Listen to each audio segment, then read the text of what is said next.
ಕಾರ್ಕಳ ತಾಲೂಕಿನ ನಿಟ್ಟೆ ಸಮೀಪದ ಬೋರ್ಗಲ್ಗುಡ್ಡೆ ಎಂಬಲ್ಲಿ ಬಾವಿಗೆ ಬಿದ್ದ ಚಿರತೆಯೊಂದನ್ನ ಅರಣ್ಯ ಇಲಾಖೆ ಸಿಬ್ಬಂದಿ ರಕ್ಷಣೆ ಮಾಡಿದ್ದಾರೆ. ಚಿರತೆಯು ಆಹಾರ ಅರಸಿ ಸ್ಥಳೀಯರ ಮನೆಗೆ ಬಂದಿದೆ. ಈ ವೇಳೆ ಬಾವಿಗೆ ಬಿದ್ದಿರಬಹುದು ಎಂದು ಶಂಕಿಸಲಾಗಿದೆ. ಬಾವಿಯಲ್ಲಿ ಚಿರತೆಯನ್ನು ಕಂಡ ಸ್ಥಳೀಯರು ಅರಣ್ಯ ಇಲಾಖೆಗೆ ಮಾಹಿತಿಯನ್ನು ನೀಡಿದ್ದಾರೆ. ಕುಂದಾಪುರ ಉಪ ಅರಣ್ಯ ಸಂರಕ್ಷಣಾಧಿಕಾರಿ ರುದ್ರನ್ ಮತ್ತು ಸಹಾಯಕ ಅರಣ್ಯ ಸಂರಕ್ಷಣಾಧಿಕಾರಿ ಪಿ ಶ್ರೀಧರ್ ಮಾರ್ಗದರ್ಶನದಂತೆ ಚಂದ್ರಕಾಂತ್ ಕರುಣಾಕರ್, ಗಸ್ತು ಅರಣ್ಯ ಪಾಲಕ ಸುರೇಶ್ ಮತ್ತು ಸ್ಥಳೀಯರ ಸಹಕಾರದೊಂದಿಗೆ ಬಾವಿಗೆ ಬಿದ್ದ ಚಿರತೆಯನ್ನು ಸುರಕ್ಷಿತವಾಗಿ ರಕ್ಷಿಸಲಾಯಿತು.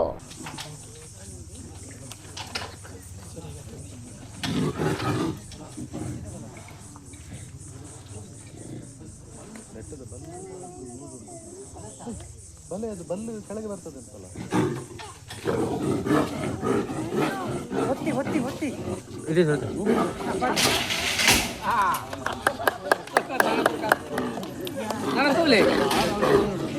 ನನ್ನ ತೋಲೆಗೆ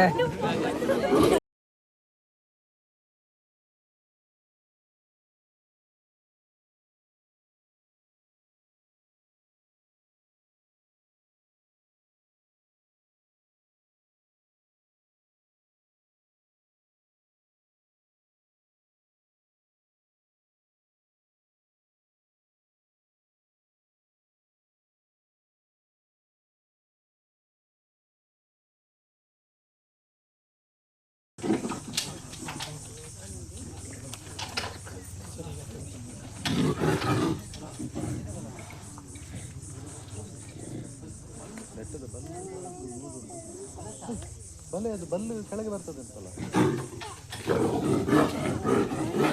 ಹೊತ್ತಿ ಹೊತ್ತಿ ಹೊತ್ತಿ ಇದೆ